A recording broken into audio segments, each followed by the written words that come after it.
E aí, pessoal, beleza? Então, agora vamos discutir um pouquinho a respeito sobre como aplicar as leis de Kirchhoff, tá? Só que antes, na aula passada, eu resolvi um exemplo de um circuito com uma única malha, só que não deixei nenhum para vocês resolverem. Então, fica a dica aí, vocês tentem resolver esse aí em casa, tá? Se não conseguir, mande aquele alô lá no e-mail, tá? Vamos lá. Então, circuito com mais de uma malha. Tá? Um circuito com várias malhas possui vários nós e ramos. Tá? Nós já vimos que os nós são encontros de três ou mais fios e o ramo é a parte compreendida entre dois nós. Então, no caso do nosso desenho aqui, para a gente relembrar, a gente tem esse ponto aqui, é nó. Não é nó. Por que não é nó? Porque se eu seguir esse fio, ó, chega aqui o fio continua. Então, esse ponto aqui não pode ser nó. Quando eu chego nesse ponto B, vem um fio para cá e vem outro para cá. Então, eu encontro aqui de três ou mais fios. Então, aqui tem três. Então, esse ponto é o nó. Eu vou continuar. Aqui, chegou no ponto A, desce o mesmo fio, vem para cá. Aqui se divide. Então, aqui a gente tem um outro nó. Tá? Então, dessa forma, a gente tem que entre B e D a gente tem um ramo. Entre B, A e D aqui a gente tem outro ramo.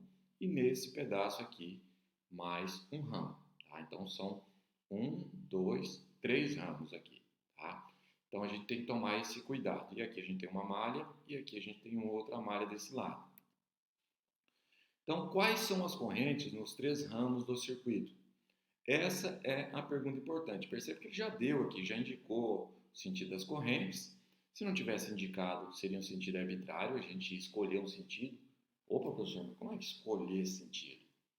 Escolher sentido, você escolhe o sentido e se você, por acaso, escolher o sentido errado, o único detalhe que você vai encontrar no final é o valor negativo da corrente. E aí você sabe que naquele ponto você indicou o sentido da corrente ao contrário. Mas o resultado sempre será o mesmo, então não importa o sentido que você vai escolher. Só que você tem que seguir certas regras. Por exemplo, já discuti com vocês lá. Ó. Imagine que fosse água. Esse cano aqui, ó, vem água por aqui. Chegou aqui, ó. Tá descendo água nesse cano e descendo nesse. Então esse tem que estar vindo por aqui, ó. Então o I2 que está vindo aqui, ele tem que ser a soma do I3 e do I1 que está descendo. Isso é a conservação de cargas, tá? Pela regra dos nós, a soma das correntes que entram em um nó é igual à soma das correntes que saem, que é justamente o que eu falei agora. Ó. Então o I2 que está chegando tem que ser igual ao I3 mais o I1, tá? Então isso aqui é um cuidado que você tem que tomar na hora de observar o seu desenho e como você indicou o sentido da corrente. Você não pode chegar aqui e indicar um I2, ele vai estar chegando nesse ponto, aí aqui você coloca um I3 para cima e o I1 para cima e o I2 para cá. Não faria sentido. Você poderia ter o I1 e o I3 para cima e o I2 descendo. Aí poderia, porque os dois estariam somando e descendo do lado de cá, tá? Então, esse sentido você pode escolher, mas a partir do momento que você escolhe o sentido em um ramo, aí você vai seguindo esse sentido para escolher as correntes que vão surgir nos outros ramos. Então, vamos escolher agora a diferença de potencial nos dois ramos. Então, vamos percorrer esse circuito aqui, essa malha, nesse sentido horário, o velho conhecido de vocês. Se vocês quiserem pelo outro sentido, pode optar também, mas eu vou manter essa regra, sempre no sentido horário. Então, vamos começar aqui no ponto A, tá? E vamos percorrer para cá. Então, a gente vai ter sinal de saída, estou indo para lá. Sinal de saída, negativo, menos epsilon 1. Continuo, estou descendo aqui. Encontrei uma corrente no mesmo sentido do resistor. Então, menos I3, R3. Olha o índice. Ó. Muito cuidado na hora de colocar o índice. Aqui é um erro comum. O aluno troca o índice aqui. Ó. Você está observando esse cara agora. Então, I3, R3. Continua. Agora eu estou subindo aqui, sentido contrário à corrente. Então, vai ficar mais I1R1, chegou ao ponto A de novo, igual a zero. Então, encontramos aqui a segunda equação. Agora, vamos do lado de cá. Vamos encontrar aqui. Vamos partir da onde? Deixa eu ver de onde eu parti aqui. Eu parti do ponto B. Tá? Então, vamos partir do ponto B. Não importa de onde você começa, o resultado sempre vai ser o mesmo. Só para seguir aqui a minha conta. Então, foi para cá, saída, positivo. Se é positivo, mais ε2. Continua. Encontrou o resistor, só que agora está no sentido contrário da corrente. Você está descendo, a corrente está para cima, então é positivo. Mais I2R2. Olha o índice. Continua. Sentido contrário também do I3. Então, mais I3R3. Acabou, chegou no ponto B igual a zero. Então, percebo que nós temos a equação 1, temos a equação 2 e a equação 3. Teoricamente, o que a gente não conhece? A gente não conhece nem o I1, nem o I2, nem o I3. E, como nós não conhecemos nenhuma das correntes e os elementos do circuito a gente conhece, a gente tem três incógnitas. Três incógnitas, a gente precisa de quantas equações para resolver? Três equações, justamente as três equações que a gente tem. Então, até aqui a parte física, depois para frente é resolver esse sistema de três equações com três incógnitas, que aí é um pouquinho de álgebra, que sempre dá um pouquinho de trabalho, vai depender de como você está de prática nessa álgebra. Pode ser mais complicado para uns e mais simples para outros, dependendo da prática. Tá? Então vamos lá. Resistências em paralelo. A gente viu que resistência em série, a gente tem a mesma corrente em todos os resistores. A gente tem que a diferença de potencial é dividida em todos os resistores, ou seja, o V na força eletromotriz se soma, é igual ao V no resistor 1, mais o V no resistor 2, mais o V no resistor 3. Certo? E vimos que a resistência equivalente em série, basta somar as resistências. Agora, em paralelo, resistência em paralelo é o que a gente tem nas nossas residências. O que acontece nesse caso? Olha o detalhe.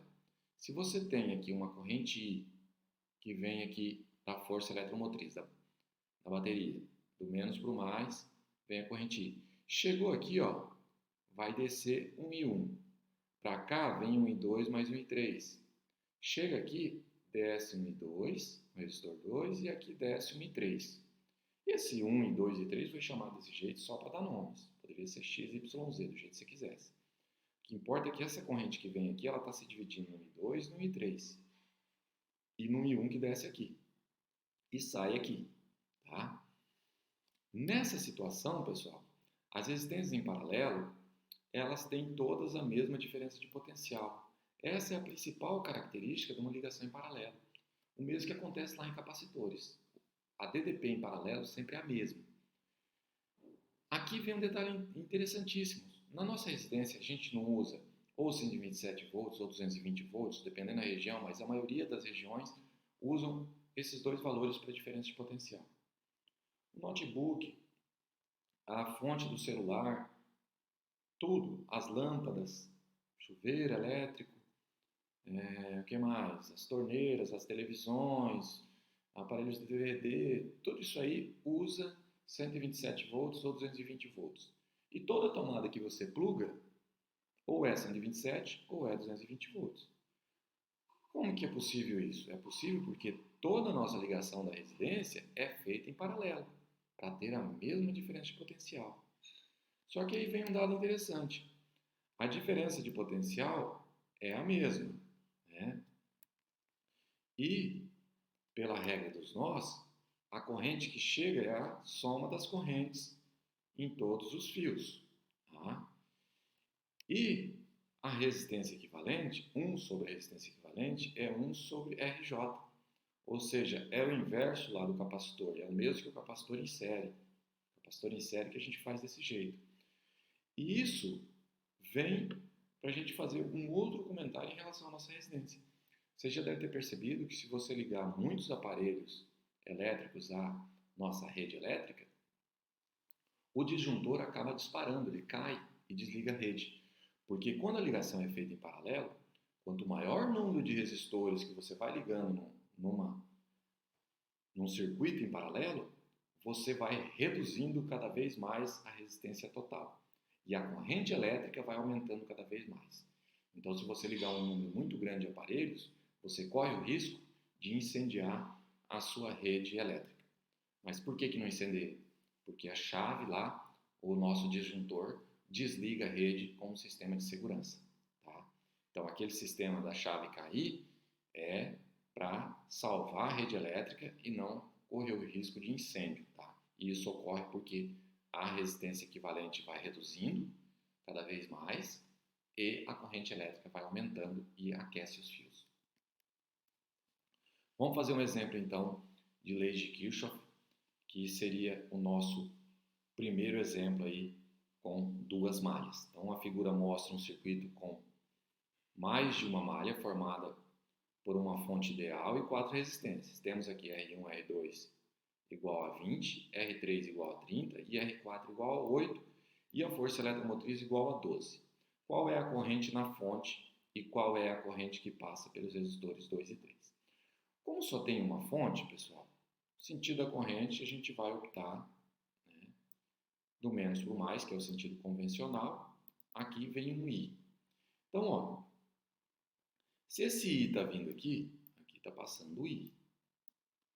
O que vai acontecer quando ele vir para cá? Aqui vai passar um I3. E aqui vai descer quem? Como é resistor I2, vamos chamar de I2. Então perceba que o I está vindo para cá um I3, está descendo um I2. Depois aqui eles vão vir nessa direção e vai ser I novamente aqui no resistor 4. Você não vai colocar um I4 aqui, porque esse I veio aqui se dividiu em 2 e aqui ele se soma novamente. Tá? Então esse é o primeiro passo. Segundo passo, vamos colocar o sentido que a gente vai percorrer o circuito, que vai ser no sentido horário, nas duas malhas. Tá? Para determinar a corrente, na fonte, a gente tem que determinar quanto que vale o I. Então vamos lá. Vamos primeiro simplificar esse circuito. Tá? Por que eu posso simplificar? Porque essas duas ligações aqui, ó, essas duas resistências, não tem nenhuma fonte ligada a ela. Então eu posso simplificar esse circuito calculando essas duas resistências que estão em paralelo. Tá? Como dividiu a corrente, essas resistências estão em paralelo. Como é que eu faço para calcular dois capacitores em paralelo? Tá? Eu poderia usar aqui, né, vamos fazer aqui em cima, aqui, 1 sobre R é igual a 1 sobre R1 mais 1 sobre R, que é R2, R2 e aqui R3. Então, 1 sobre R é 1 sobre R2 mais 1 sobre R3 e calcular a resistência equivalente desses dois. Só que a gente já viu lá em capacitor, quando a gente tem dois só, a gente pode fazer o produto pela soma ao invés de fazer essa conta aqui, que é muito mais rápido. Então, toda vez que for dois só, faz o produto entre eles dividido pela soma. Então, o R23 vai sair automaticamente. R23 vai ser 20 vezes 30 dividido por 20 mais 30. R23, 12 ohms. Então, a gente vai trocar esses dois resistores para um único resistor de 12 ohms, é o R23. Agora, como é que ficou essa ligação aqui? Não ficou 3 resistores ligados em série, porque eu troquei esses dois, ó, por esse aqui. 3 resistores em série, como é que faz para achar a resistência equivalente? Basta somar R1 mais R23 mais R4. Quanto que vai dar isso? 40 ohms. Faltou a unidade aqui do ohm. 40 ohms. Tá? Então perceba que agora a gente tem esse circuitozinho simples. Nesse circuitozinho simples, com um único resistor RS, que a gente já calculou, para calcular o valor da força eletromotriz, vou percorrer ele, epsilon menos R igual a zero, faço o cálculo e encontro a corrente de 0,3 ampere. Então a corrente elétrica que passa aqui é a corrente total, que é de 0,3 ampere. E aí ele pergunta ainda, quanto que vale a corrente que passa no 3 e quanto que vale a corrente que passa no 2. Né? Nessa situação, a gente pode fazer o quê? Podemos usar que esses dois resistores estão em paralelo. Se eles estão em paralelos, eles têm a mesma diferença de potencial. Então, vamos calcular a diferença de potencial neles usando essa resistência e essa corrente. Vamos lá.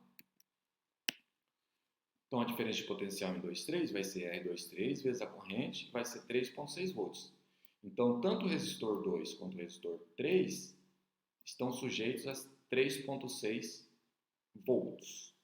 Então, como é que vai ser a corrente nos dois resistores? Vamos aplicar V que ri novamente. Então, V2 é igual a R2 I2. Então, I2 vai ser V2 sobre R2. 3,6 dividido por 20, que dá 0,18 ampere. Aplica a mesma equação. Poderia aplicar a mesma equação para o 3, para achar o I3, ou posso usar essa outra relação. I1 é igual a I2 mais I3. Como eu tenho o I1, que é 0,3, o I2, que é 0,18, eu acho o I3, que vai ser 0,12 ampere. Então, perceba, pessoal, como que a teoria está presente aqui no exemplo. Tá? Nós tivemos que usar aqui a teoria para calcular esses dois resistores em paralelo, então produto pela soma, achamos um único resistor. Depois somamos os três porque estava em série. Usamos aqui, percorrer o circuito em uma única malha para achar a corrente. Agora, para determinar o I2 e o I3, eu posso usar que esses dois estão em paralelo, então eles têm que ter a mesma DDP. Como eu sei a corrente total que passa aqui, que é 0,3 ampere, que é a soma das duas, sei o valor da resistência, eu calculei a DDP nos dois, 3,6 volts, e com esse valor eu achei as outras duas correntes. Tá? Então, na próxima aula, a gente resolve mais um exemplo. Tá? Qualquer dúvida, mande aquele e-mail esperto e estarei aqui para ajudar vocês. Tá? Abraço. Tchau, tchau. Até mais.